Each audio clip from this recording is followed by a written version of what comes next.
दोस्तों, सोनम वांगचुक को अब ये प्रोटेस्ट नहीं करना चाहिए कि आप किसके लिए कर रहे हो। आप अगर वाकई में उन स्टूडेंट के लिए कर रहे हो तो स्टूडेंट का मुद्दा उठाने वाला कहाँ है, कौन है?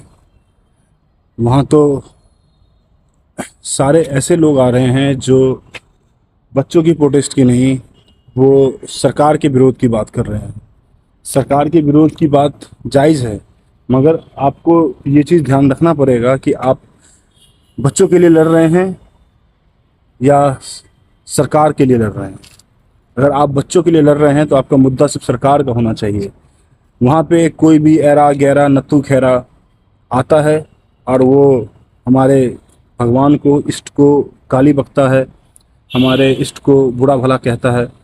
वहाँ पे जितने भी आते हैं सब लेफ्टिस्ट हैं, क्योंकि वहाँ पे कोई भगवान को मान ही नहीं रहा है। हैं सब हिंदू, भगवान को कोई नहीं मान रहा है, हैं हिंदू सब।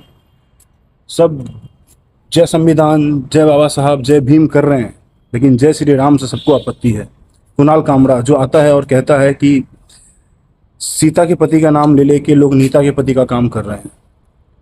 क्या कुणाल कामरा किसी भी व्यक्ति के मन को आहत नहीं कर रहे हैं?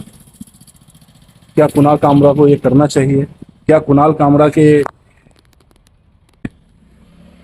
कि वो किसी मुसलमान के लिए या किसी और धर्म जाति के लिए बोल सके? क्योंकि वो नपुंसक है, फिर वो अपनी ही जाति पे तंज कर सकता है, क्योंकि उसे उसके घर वालों को ने उसको यही परवरिश दी है, तो यही कर रहा है।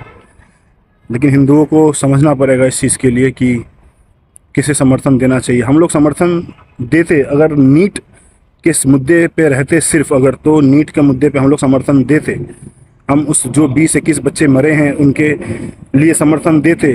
लेकिन आप अगर हमारे धर्म को आहत पहुंचाओगे तो हमारा कैसा समर्थन आप तक जाएगा? जा ही नहीं सकता है। आप ब्राह्मणवाद के नारे लगा रहे हो। आप समझो तो सही, आपका टॉपिक क्या था, आप क्या करने आए थे, और आप ब्राह्मणवाद के नारे लगा रहे हो।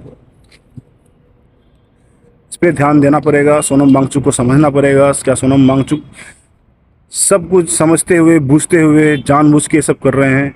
तो ये बहुत गलत कर रहे हैं, फिर उसका अंजाम भी उनको भुगतना पड़ेगा। धन्यवाद। भारत माता की जय। जय सिया राम।